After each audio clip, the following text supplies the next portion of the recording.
Primeiro-ministro Filona Mai Timor-Leste foi em a visita ao Vietnã durante Lorentolo.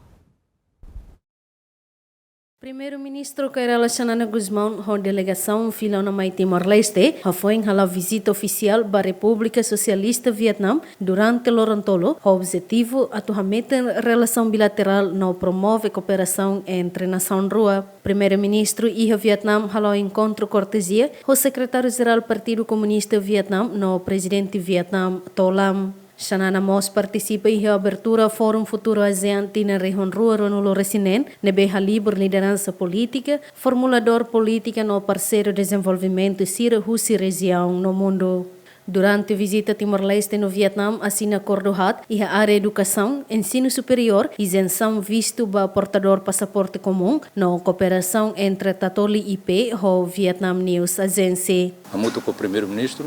vai ao Vietnã, Liu vai alo assina acordo ida memorandum ida liu kona ba ensino superior nyan ne atu insa maka bele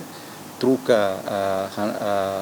programa hanuin ideia nomos truca o insama recursos humanos nebe formação técnico nomos e a nível universidade também agora da kita a ASEAN ita precisa reforçar instituição sira liu mos instituição universidade sira e curriculum tem que han malu ho curriculum internacional e regional para bela a par podinune e também reforçar ter recursos humanos para atubele a parte integrado e a família ASEAN.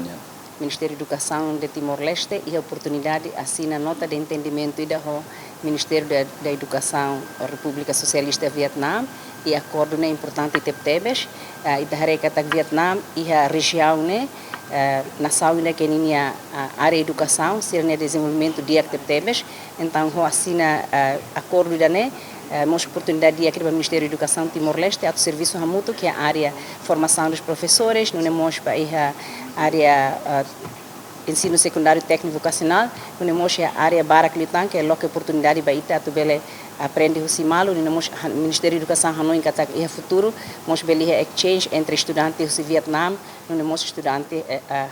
Timor-Leste. Durante a visita nessa na moça sorumalo o presidente da Assembleia Nacional do Vietnã, no primeiro-ministro Vietnã. Primeiro-ministro halamos encontro bilateral com subsecretária Estado Parlamentar Reino Unido no ministro do Indo-Pacífico, onde troca Hanoi com o assunto regional no internacional. Bem-vinda Ximenes, Simão Ximenes, Giamen.